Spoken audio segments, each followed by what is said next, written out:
भगवान बनना है, भगवान के बाजू में बैठना है, भगवान बनने की वो कला आत्मसात करना है, भगवान बनने की वो हैसियत हमारे अंदर आ जाए, ये चीज़ अगर चाहिए तो उस पर प्रवचन श्रृंखला चल रही है। और उसका मंगलाचरण है, तीर्थंकर बनना है तो हिंसा का तांडव हटाना होगा, तीर्थंकर करना है तो झूठ का वमन करना होगा, तीर्थंकर बनना है तो चोरी का दामन छोड़ना होगा, तीर्थंकर बनना है तो कुशील का जाल तोड़ना होगा, तीर्थंकर बनना है तो परिग्रह का आकर छोड़ना होगा, तीर्थंकर बनना है तो जीवन को निर्दोष बनाना होगा, तीर्थंकर बनना है तो शब्दशील की ओर मुड़ना होगा, तीर्थंकर बनना है तो अष्ट प्रवचन मातृकाओं की ओर झुकना होगा।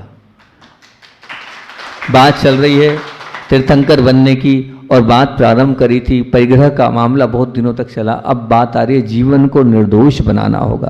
और निर्दोष बनाने के ऊपर से प्रवचन श्रृंखला अपनी चल रही थी काफ़ी लंबे समय से। फिर बीच में बड़ा गांव आ गया तो बड़े गांव पर प्रवचन दे दिया, फिर उसके बाद दिक्सर आ गया तो दिक्सर के ऊपर प्रवचन दे दिया। ये प्रवचन श्रृंखला काफ़ी लंबे समय से एलोरा से चले आ रही है, क्या पता कब तक चलेगी, मैं नहीं जानता कब हम भगवान बनेंगे, और कब तक ये प्रवचन श्रृंखला भगवान बनने की चलती ही रहेगी। तो भगवान बनने के लिए जो हमारा मुख्य है, निर्दोष बनना होगा। क्योंकि हमने निर्दोष से आप लोगों से बात करी थी कि जब व्यापार में मूल्य गिर जाता है तो आप अच्छा नहीं मानते हैं, क्योंकि गिरावट व्यापार में नीचे नुकसान क्यों ले जाती है। लेकिन कभी अपने मूल्य को देखा कि आपका अपना मूल्य कितना गिरा है, आप कितने बहुमूल्य बने हो। जब आप नहीं हो और आपको याद किया जाए तो समझना आपका जीवन में गिरावट नहीं है, आपका जीवन निर्दोष है, आपके जीवन में मिलावट गिरावट के से बहुत दूर है। ये मैंने आपसे बोला था कि मेरे सच्चे कार्य, मेरे अच्छा, अगर मेरा मूल्य पता करना हो तो मेरी अनुपस्थिति में मुझे याद किया जाए, मेरे गुणों को, मेरे अच्छे कार्यों को, मेरी सेवा को, मेरे समर्पण को, मेरी भक्ति को अगर याद किया जाए तो समझना तुम्हारा जीवन गिरावट वाला नहीं है, तुम्हारा जीवन निर्दोष है। ये निश्चित मान के चलना बहुत दूर। सबके हृदय में आपका स्थान एक सज्जन, एक सात्विक, एक सुलझी हुई मानसिकता का हो तो आपका मूल्य अमूल्य बने। समझ लेना, हर पदार्थ को अर्थ से तोला जाता है, परंतु आपको अपना वजन अपने शुद्ध और सात्विक, करुणामय, दयामय कार्य से ही आपकी असली पहचान होगी। आपका असली वजन वही है, आपने अपने जीवन को कितना पवित्र बनाया है, कितना निर्मल बनाया है, कितना अच्छा बनाया है, वही आपका असली मूल्य है। शरीर का वजन तो है, आप सब जानते हैं, लेकिन अगर आप अपना वजन जानना चाहते हैं तो उसके लिए क्या करना होगा, तो मैंने बोला था कि करुणा जितनी ज्यादा, क्योंकि देखो अन्य जितना गीला होता है उतना वजनदार होता है ना, आप सब किसान लोग, और जितना सूखता है बस ध्यान रखना वो गीलापन अगर आपकी आत्मा में है, कौन सा गीलापन, आत्मा में दया और करुणा का गीलापन अगर आपकी आत्मा में है तो आपका वजन बढ़ा हुआ है। और अगर दया और करुणा आपके पास नहीं है तभी आप हल्का हो जाओगे। आप जितना वजन होगा उतना ही आप महान बनते चले। दया और करुणा से आप अपने वजन को बढ़ाओगे तो बहुत अच्छी बात है। और मैंने आप लोगों से एक और बात पूछी थी कि मैं हमेशा पूछता हूं कि धन बड़ा, इसकी आप चिंता करते हो, लेकिन धन की चिंता मत करो। 5 चीजें बताई थी, इन 5 चीजों की चिंता करना। काय काय की, संस्कार, संबंध, समाधि अर्थात समता, साहस और सद्गुण। ये हमारे कम हुए कि बड़े, ये प्रश्न अपने से बार बार पूछो। ये 5 मेरे अंदर हैं, संस्कार, संबंध, समाधि यानी समता, साहस और सद्गुण। ये मेरे बड़े कि कम हुए। मैं अपनी लाइफ को ऑब्जर्व करूं, मैं अपनी लाइफ को चेक करूं, ये कम हुए कि बढ़े। अगर ये बढ़ रहे हैं तो बहुत अच्छी बात है, और ये कम हो रहे हैं तो आपका चारित्र, आपका जीवन दोषपूर्ण है। अभी आप भगवान बनने की कैपेसिटी में नहीं हो, आप भगवान बनने की लाइन में नहीं हो। भगवान को मान लो जरूर हो, भगवान को पूज जरूर हो, लेकिन भगवान नहीं बन सकते। ये 5 बढ़ना चाहिए। आज पूजा कर रहे हैं तो कल विधान में भी बैठे हम, आज अभिषेक कर रहे हैं तो कल शांति धारा भी करी कि नहीं। हमारे संबंध में हमारे प्रेम कितना बड़ा, आज के ऐसा तो नहीं है कि हमारे लिए लोग हमारे दुश्मन बन बैठे हैं। हमारे अंदर की क्षमता कितनी बड़ी कि नहीं वही चाहिए, लाओ लाओ लाओ लाओ, ये भी वो भी वो भी। और फिर हमारा साहस अंदर का कितना बड़ा, हमारे अंदर कितने सद्गुणों की भरी, ये इस पर आप अपनी बैलेंस शीट बनाएं और देखें मैं कहाँ हूँ। क्योंकि गिरते तो, क्योंकि हम अपने आप को ऊंचा उठाना चाहते हैं, तो ऊंचा उठाने के लिए हमें इन सब चीज़ों को देखना होगा। और फिर मैंने एक बात बोली थी कि गिरता हर व्यक्ति है। मुनिराज भी पल प्रतिपल गिरते हैं, छठवें सातवें छठवें सातवें छठवें सातवें। इस गिरने के बाद परंतु जो पश्चाताप के आंसू बहाता है, संसार की हर टकराहट से वो दूर हो जाता है। पश्चाताप के आंसू गिरने के बाद। और वो जो गुरुदेव की बात हमेशा बताता हूँ, उस दिन भी बताई थी, फिर कह रहा हूँ कि गुरुदेव कहते हैं कि गलती के बाद गलत हो गया 25% पाप कम हो जाता है, आपने स्वीकार कर लिया। फिर 25% गुरु के समक्ष बोल दिया, फिर कम हो गया। फिर 25% गुरु से प्रायश्चित मांग लिया, फिर कम हो गया।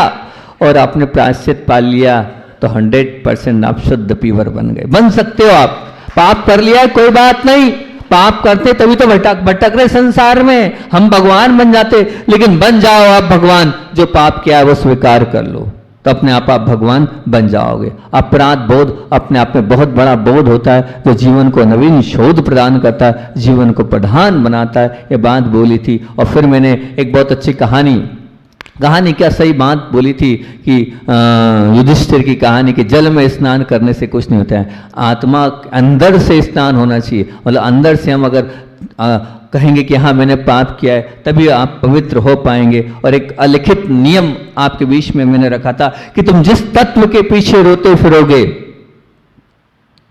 तुम जिस तत्व के पीछे रोते फिरोगे, जिसका पछतावा करोगे, वो तुमसे दूर होता जाएगा। क्या बोल रहा हूं, बहुत काम की बात बोल रहा हूं, दिक्सर वालों सुन लो। जिस तत्व के पीछे तुम रोते फिरोगे, अर्थात जिसका पछतावा करोगे, वो तुमसे दूर होता जाएगा। सुकृतों का पछतावा करोगे तो विदा हो जाएंगे, और दुष्कृतों का पछतावा करोगे वो भी विदा हो जाएंगे। सुकृतों का पछतावा करोगे, दान दे दिया, उसका पछतावा अगर हो गया, ध्यान रखना वो पछतावा आपको नीचे ले जाएगा, क्योंकि आप पछतावा कर रहे हो। कभी भी सामर्थ्य नहीं ला पाओगे आप दान देने की। दान दे हर्ष विषेखे, बड़ी प्रसन्नता के साथ, गदगद भाव के साथ दो। अरे क्या बात है, मेरा पुण्य है कि मैं दे पा रहा हूं, मेरे पास इतना धन प्रभु ने दिया है, तो मेरा नहीं है, वो तो प्रभु का है, उनकी कृपा, गुरु की कृपा से मिला है। और दुष्कृतों पर भी पछतावा, किस पे पछतावा करो? दुष्कृतों पर, जो मैंने पाप किए वो किए। और फिर एक बहुत अच्छी बात बोली थी कि पिछले जन्मों के पाप और इस भव के दोष धो डालती है भिगोकर एक अफसोस की बूंद। पिछले जन्म के पाप और इस भव के दोष दो डालती है एक अफसोस की बूंद। बस सिर्फ अफसोस होना चाहिए आपको, हो जाएगा। समस्त दोष हरि परम पावनकारी, अगणित गुणों की धारक, गजब की चीज है ये अफसोस की बूंद। गजब की चीज है ये अफसोस की बूंद। अर्थात पाप मुक्त और दोष मुक्त होने के लिए आवश्यकता मात्र काय की है? अफसोस की एक बूंद की। मात्र आप एक अफसोस की एक बूंद करो, सब दूर होता चला जाएगा। आचार्य कुन भगवान बहुत अच्छी कारिका बोलते हैं, मुझे वो अच्छी लगती है। बोलते हैं जह बालो जम पत्तो का जम जयम तह आलो ये दवम मायामो समसमोत्तूणम। मतलब आप मायाचारी छोड़कर, झूठ छोड़कर, बस अपने को गुरु के समक्ष जाकर बता दो, भगवान मुझसे एक गलती हो गई है, एक बिल्कुल बालकवत सब स्वीकार कर लो, वो आपका कल्याण कर देंगे। अफसोस की एक बूंद कर दो। कहते ना, 1 tear is enough, 1 tear is enough, 1 tear is enough. मतलब आप आंसू की एक बूंद ही काफी है, आंसू की एक बूंद ही काफी है। आपको लगेगा क्या आंसू की एक बूंद इतनी दुर्लभ है? भैया बहुत दुर्लभ है। अंदर से आंसू आना बहुत कठिन है, बहुत मुश्किल है। आंख से अंधाए कारण रोना अलग है, संपत्ति की अल्पता में रोना अलग है, अज्ञान नहीं है, हमारे पास ज्ञान नहीं, उसमें रोना अलग है। किसी मित्र ने दगा दे दिया, उसके लिए रोना अलग है। किस अपनी पत्नी ने बेवफाई कर दी, उसने धोखा दे दिया, वो अलग है। शरीर में अनेक प्रकार के रोगों से रोना अलग है। रच पर किए गए पापों के कारण रोना लेकिन बहुत कठिन है। मैंने जो किया है उस पर रोना बहुत दुर्लभ है, बहुत कठिन है, बहुत कठिन है, बहुत कठिन है। और इस पाप के भयानक विपाकों की कल्पना में रोना कदाचित सहज, पर पाप के प्रति तिरस्कार पूर्वक रोदन होना वस्तुतः बड़ा ही कठिन है।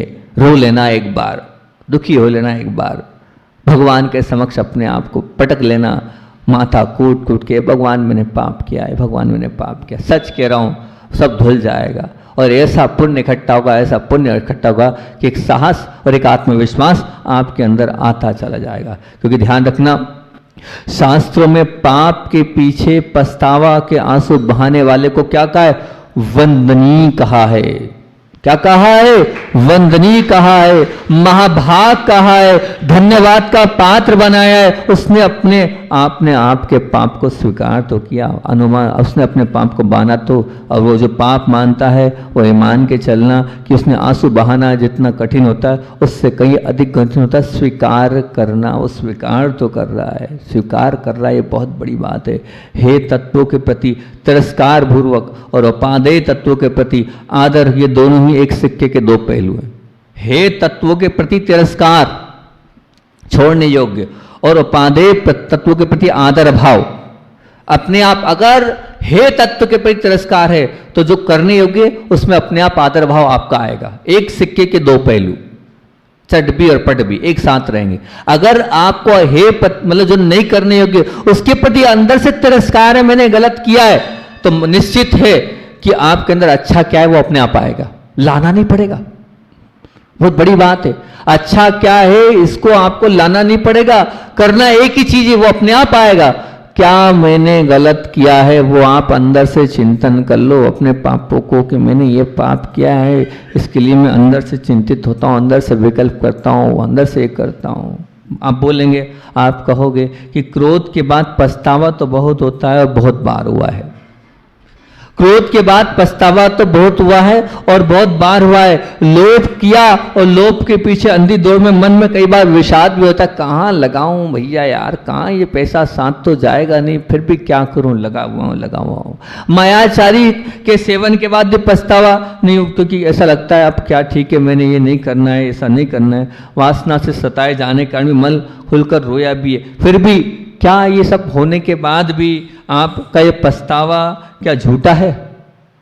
क्रोध के बाद भी आप पछताते हो, ठीक है ना, लोभ के बाद भी पछता रहे हो, मायाचारी के बाद भी पछता रहे हो, क्या झूठा है? बताओ तो, क्या दम्भी है? ये क्या है? परंतु क्यों ऐसा है कि वो क्रोध नहीं छूट रहा है? क्या कारण है वो मायाचारी नहीं छूट रही है? क्या कारण है वो लोभ नहीं छूट रहा है? क्या कारण है वो माया मान नहीं, जबकि हम अंदर से चिंतित है उस क्रोध के चक्कर में। हमने कहा भी है कि हमने गलत कर लिया, हमने गलत कर लिया। इसके पीछे महत्वपूर्ण अगर हम कारण पर जाएं तो उसका महत्वपूर्ण कारण क्या है? आपका उसका महत्वपूर्ण कारण दे देता हूं, पाप न करने का तीव्र संकल्प। अगर आपने पाप नहीं करने का तीव्र संकल्प ले लिया तो अपने आप वो होगा ही नहीं। आप सोचते हैं लेकिन तीव्र एकदम पक्के नहीं होते हैं। नहीं, मैं क्रोध नहीं करूंगा, नहीं मैं झूठ नहीं बोलूंगा, नहीं मैं चोरी नहीं करूंगा, ऐसा एकदम तीव्र संकल्प नहीं है। जैसे मान लीजिए अगर आपसे कहा भैया आलू नहीं खाना, और आपने हमारे सामने कायदे पूर्वक त्याग कर दिया, आलू खाना पाप है।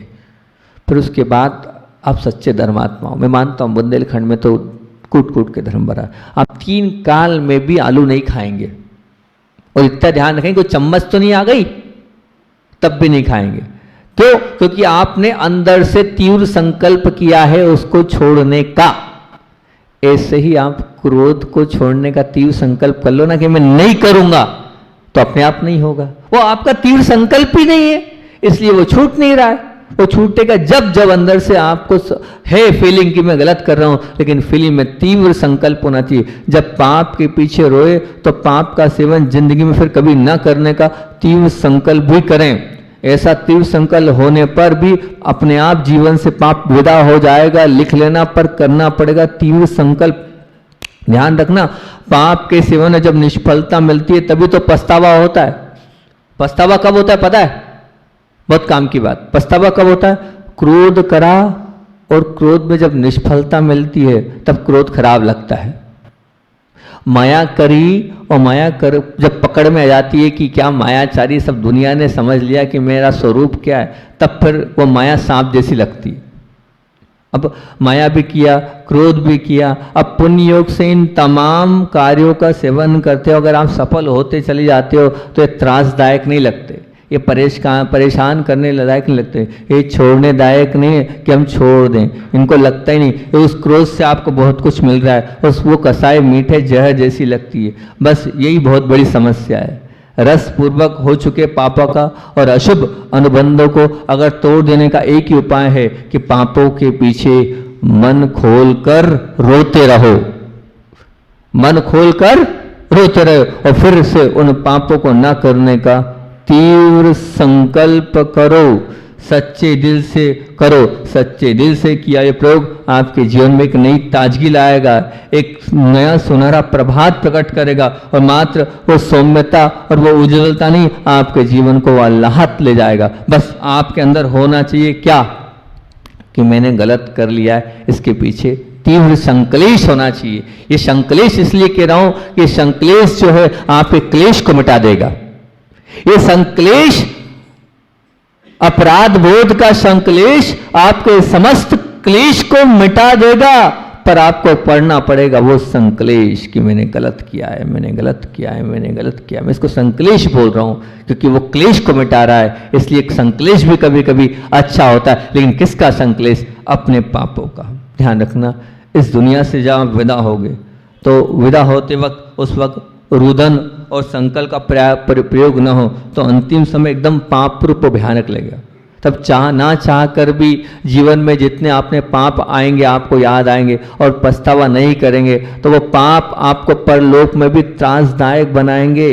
तो इन तमाम संभवित कष्टों से बचने का एक ही उपाय है, आंसू बहाओ, रुदन करो, पछतावा करो, पाप ना करने का संकल्प करो। ध्यान रखना, मरण अगर सुमरण करना चाहते हो तो आंसू बहाओ, रुदन करो, पछतावा करो, पाप न करने का संकल्प करो। निश्चित तौर से आपका महान और उत्कृष्ट जीवन बन जाएगा। हम चाहते हैं कि आप इन तत्वों को आत्मसात कर लो और पाप मुक्त हो जाओ और शुद्ध जीवन के स्वामी बन जाओ। अनेक आत्माएं हैं जो कल्याण का निमित्त चाहती है लेकिन वो आगे बढ़ नहीं पाती है। उन्हें ऐसा लगता है मैं सबके बीच में कैसे अपने पापों को स्वीकार करूं। अरे सबके बीच में, जो सबके बीच में पाप को स्वीकार करता है वो सबसे बड़ा महान व्यक्तित्व है। ये मान के चलना, क्योंकि बहुत ताकत और बहुत दम चाहिए, बहुत बड़ा सीना चाहिए सबके बीच में ये बोलना कि मैं गलत था, मैं गलत हूं, मैंने गलत किया है। बहुत बहुत बड़ी दम चाहिए, सच कह रहा हूं, बहुत बड़ी ताकत चाहिए। वो निश्चित तौर से जो ये बोलेगा वो भगवान बनेगा, वो भगवान बनने की कला को आत्मसात करेगा। उसको भगवान के बाजू में बैठना ही है, क्योंकि अपन चर्चा कर रहे हैं भगवान के बाजू में बैठने की। और उसमें अपना मंगलाचरण क्या है? मंगलाचरण यही है कि क्या मंगलाचरण किया अपन ने? तीर्थंकर बनना है तो जीवन को निर्दोष बनाना होगा। जब तक आपका जीवन निर्दोष नहीं बनेगा तब तक आप भगवान बनने की ताकत को नहीं रखोगे। ध्यान रखना, भगवान की पूजा करने से भगवान नहीं बनने वाले, भगवान के अभिषेक करने से भगवान नहीं बनने वाले। अपने जीवन को निर्दोष बनाने से आप भगवान बनोगे। इसलिए अपने दोषों को निहारो, अपनी गलतियों को निहारो, देखो और उस पर रो, पछतावा करो। जितना पछतावा करोगे उतने भगवान के नजदीक हो, और जितना धोखा दोगे आप गुरु को और प्रभु को, पाप करते हुए भी स्वीकारोगे नहीं और मानोगे नहीं, तो फिर ध्यान रखना भगवान नहीं बन सकते आप, बिल्कुल नहीं बन सकते आप। आपको स्वीकारना होगा, धोखा मत दो आप। अरे कम से कम आप नहीं स्वीकार करके आप किसी और को धोखा नहीं दे रहे हो, अपने आप को धोखा दे रहे हो, किसी और को धोखा नहीं दे रहे हो, आप अपने आप को धोखा दे रहे हो। क्यों अपने आप को धोखा दे रहे हो आप? भैया जो पाप मैं नहीं जानता लेकिन मेरी आत्मा तो मैं जानती है ना कि मैंने क्या पाप किया। मान लीजिए आप नहीं जानते मेरे पाप को, लेकिन मेरी आत्मा तो जानती कि मैंने क्या क्या पाप किया है। और ये क्या पाप, ये जो पाप क्या मेरे कर्मों की श्रृंखला में नहीं जुड़े हैं, नहीं लिखे हैं? अरे भैया टिट फॉर टेट, जो बोया है वही उगेगा। जो किया है वही आने वाला है। हमारा कोई भगवान संसार चलाने वाला नहीं है, कोई ऐसा नहीं, क्योंकि भगवान इस सृष्टि के रचयिता हैं और भगवान सबको देख रहे हैं और भगवान भला कर देंगे और भगवान अच्छा कर देंगे। भगवान कुछ नहीं करने वाले और ना कर सकते ना करेंगे। वो तो वीतरागी हैं, वो तो क्या है, परम वीतरागी हैं। वो कुछ करने वाले नहीं है, करना हमें ही है। इसलिए बार बार पछतावा करो अपने किए हुए पापों का, बार बार रो, स्वीकारो, प्रायश्चित मांगो, तो अपने आप कल्याण होगा। गलती सबसे होती है, लेकिन गलती स्वीकार करने वाला महान, पूजनीय, वंदनीय, अभिनंदनीय है। ये निश्चित आप मान के चलना। अभी इस पर और भी, अब क्योंकि ये विषय ही ऐसा है, मेरा प्रिय विषय है पश्चाताप, अभी तो इस पर और आप लोगों को बताऊंगा। हर पूर्णिमा पर जहाँ होते हैं, जिस स्थान पर होते हैं, वहाँ 1008 महामंत्रों से भगवान का मस्तक अभिषेक एवं शांति धारा करते हैं। 1008 वो मंत्र होते हैं जिनके सहस्र नाम के जो मंत्र हैं भगवान के, उन मंत्रों के माध्यम से वो शांति धारा होती है। जब वो शांति धारा होती है तो शांति धारा की ऐसी विशुद्धि है कि अनेक कार्य अपने आप सहज रूप से उस शांति धारा के, उन पाठ के, भगवान के 1008 नामों के लेने मात्र से हो जाते हैं। ये मान के चलना। अनेक उदाहरण मेरे जीवन के हैं जो 1008 मंत्रों से जिन्होंने पाठ किया है, वाचन किया। वो ऋषभ भैया की कहानी बता रहा हूँ कि ऋषभ भाई साहब जो सीए के लिए एग्जाम में बैठे थे, हतोत्साहित हो गए।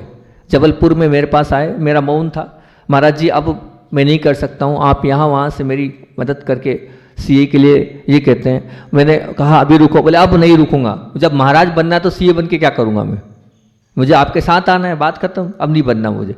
फाइनल बचा भैया, एक थोड़ी मेहनत कर ले। नहीं, मैं लिख लिख के कितना जवाब दूँ। मैंने इतनी बात बोली और बोलने के बाद बस किया इतना ही। उसके बाद आके समाइक में बैठा, क्या पता कान में एक आवाज़ है, इस बालक से बोलो सहस्र नाम का पाठ करे। अब वो मेरे आवाज़ कान में ही है, मेरी धारणा थी जो भी थी। तो बस ऐसा 2-3 बार मेरे साथ हुआ। जब भी कोई पीड़ा लेके आता है तो क्या पता कहाँ से क्या वो एक ऐसी आभास सा होता है। तो बस मैंने बुलाया, उससे बोल दिया ऋषभ भाई से, मैंने बस कुछ मत करे भाई, एक बार मेरे खातिर एक बार और एग्ज़ाम दे ले मेरे खातिर। महाराज जी हर बार आपके लिए तो देता हूँ मैंने कहा एक बार और मान ले, आखिरी बार मान ले, ठीक है। तो उन्होंने कहा, मैंने कहा क्या करना है, मैंने कहा सहस्र नाम का पाठ करना है। उन्होंने पूरे 4-5 आधा घंटा लग जान दे, आधा घंटा लगेगा तो करना है। भक्ति भाव से भगवान के 1008 नाम पढ़े, उसका ये प्रभाव रहा। आज सीए है, आज आपके सबके सामने सीए है। ये मान के चलना है भगवान के 1008 नाम अगर आप चाहें तो परसों उन्हीं मंत्रों के साथ अपन शांति धारा करेंगे। भले 1 घंटा लगेगा तो लगेगा, कोई बाधा नहीं, पर उन 1008 मंत्रों का प्रभाव, चमत्कारिक प्रभाव, ऐसा अतिशयकारी प्रभाव है। मैं हमेशा बताता हूँ पंडित जी पन्ना लाल जी के विषय में कि वो एग्जाम देने उज्जैन में जा रहे थे, उज्जैन में जा रहे थे, पढ़ा कुछ नहीं। उनने आंख बंद करी, 9 बार नमोकार मंत्र पिया और कहा कि सहस्र नाम का पाठ पढ़ रहा हूँ, इस पाठ के माध्यम से जितना पढ़ूँ बस वो आ जाना चाहिए। 10 प्रश्न पढ़े उन्होंने और 10 में से 5 आ गए, फर्स्ट डिवीजन आए वो। 11वां प्रश्न नहीं किया। सहस्र नाम पाठ का ये प्रभाव है, जिनका क्षोभसम कमजोर हो, जिनकी बुद्धि नहीं चलती हो, वो सहस्र नाम का पाठ करें, सब अपने आप आ जाएगा। बोलने की कला, दिखने की कला, सब आता है उस महापाठ से। आप चाहो तो उन महामंत्रों से अपन शांति धारा करें। करना है बहुत अच्छा समय लगेगा, लेकिन उन मंत्रों के माध्यम से अभिषेक बहुत महत्वपूर्ण हो जाएगा। लेकिन ध्यान रखना, एक भी सदस्य छूटना नहीं चाहिए। गांव का कोई भी सदस्य शांति धारा में सभी को रहना है, छोटे से लेके बड़े तक सभी रहेंगे, ताकि वो शांति धारा एक अपने आप में बहुत बड़ा अनुष्ठान बन जाएगी और आपके पुण्य को बढ़ाने वाली बन जाएगी। सबका पुण्य बढ़े, इसी भावना से बोली आचार्य भवन विद्यासागर जी महामुनि राज की। बच्चों बहुत काम की बात, संसार 3 प्रकार का होता है। 3 प्रकार, एक होता है, बच्चों ध्यान से सुनना, आप लोगों के लिए बोल रहा हूँ। एक होता है संसारी जगत, एक होता है धार्मिक जगत और एक होता है आध्यात्मिक जगत। 3 जगत की बात आप लोगों के बीच में कर रहा हूँ। एक होता है संसार जगत, एक होता है अध्यात्म जगत और एक होता है धर्म का जगत। तो बच्चों सुनना, ये संसार जगत में अगर हमें जीतना है, इस अध्यात्म जगत में हमें जीतना है, या इस धर्म के जगत में विजय प्राप्त करना है, तो कैसे प्राप्त करें? किस प्रकार से हम संसार में रहकर ऊंचाइयों को प्राप्त कर सकते हैं, धर्म में रहकर धर्म को अपने हृदय में उतार सकते हैं, या किस प्रकार से हम अध्यात्म में रहकर अध्यात्म को पा सकते हैं। तीनों की कहानी अलग है और तीनों बात वास्तविकता में संसार भी जरूरी है तो धर्म भी जरूरी है, तो संसार और धर्म के बाद अध्यात्म भी जरूरी है। तो अगर मान लीजिए अध्यात्म जगत में किसी को बढ़ना है, मान लीजिए अध्यात्म जगत में किसी को बढ़ना है, तो ध्यान रखना अध्यात्म जगत में वो बढ़ सकता है, वो कैसे बढ़ सकता है? श्रम में जयते। जो श्रम करेगा, जो पुरुषार्थ करेगा, वो ही अध्यात्म जगत की ऊंचाइयों को प्राप्त करेगा। कैसे? उसको तो केश लोच करना ही पड़ेंगे भर गर्मी में। उसको जब तक वो बाल उखाड़ेगा नहीं, श्रम नहीं करेगा, वो मुनि नहीं कहलाएगा। उसको तो थाली में से चीजें निकालनी ही पड़ेगी। ये निकालो, नमक निकालो, मीठा निकालो, हरी निकालो, ड्राई फ्रूट्स निकालो, तली चीज निकालो, निकालना ही पड़ेगा। उसको तो उपवास भी करने ही पड़ेंगे। उसको तो ठंड में भी बाहर सोना पड़ेगा, गर्मी के लू के थपेड़ी भी सहने ही पड़ेंगे, बरसात में पानी में वृक्ष के नीचे ही बैठना पड़ेगा, तब अध्यात्म जगत की विजय होती है। बच्चों ध्यान रखना, ऐसे ही विजय प्राप्त नहीं होती है। अब धर्म, हम धर्मात्मा हैं, सब लोग धर्मात्मा हो। धर्म जगत की विजय कैसे होती है? तो कहते हैं धर्म जगत की विजय प्राप्त करने के लिए ध्यान रखना एक ही नारा है, सत्यमेव जयते। आपके पास सत्य है, आप सच्चे धर्मात्मा है। मंदिर आओ चाहे नहीं आओ, ये बात की बात है, लेकिन मंदिर आते आते भी हमारे जीवन में सत्य का आधार है कि नहीं, सत्य का बीज है कि नहीं, सत्य हमारे जीवन में आया कि नहीं। अगर आप सच्चे सत्य के पुजारी हैं, आपका जीवन सत्य की राह पर चल रहा है, आपके जीवन में लक्ष्य सत्य है, तो आप सच्चे धर्मात्मा हैं। मतलब धर्म जगत में जीतना है तो क्या चाहिए? बोलो, सत्यमेव जयते। और आध्यात्मिक जगत में जाना है तो श्रममेव जयते। अब आती है बारी आप लोगों की।